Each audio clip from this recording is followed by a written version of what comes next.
Hi everyone, welcome back to Kanen Coffee. I have a Breville 900 and this machine was brought in because the customer reported leaks from bottom, loud noise at start, and water volume off.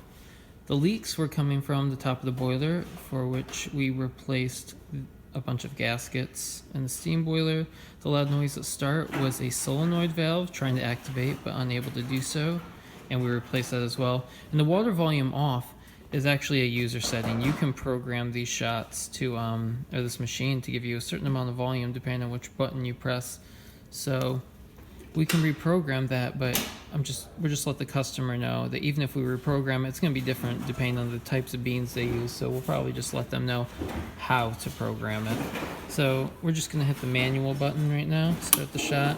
We noticed that when we hit the double, only about an ounce came out, but 2 ounces should be coming out for the double.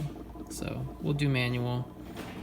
It's in pre-infusion. Now it's pulling the shot.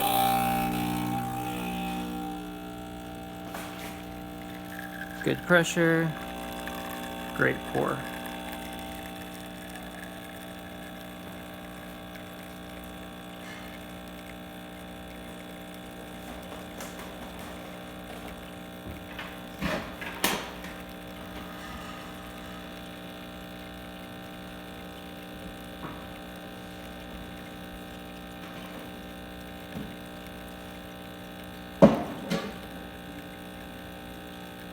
Alright, we're going to step about here. This cup is 2 ounces.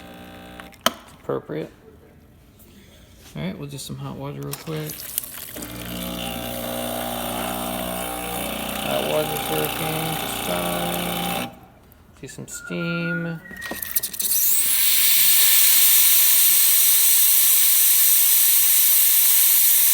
there you have it. Breville working once again. Thanks for tuning in to Kanen Coffee. Please like our videos, and if you like our videos, please subscribe to our channel.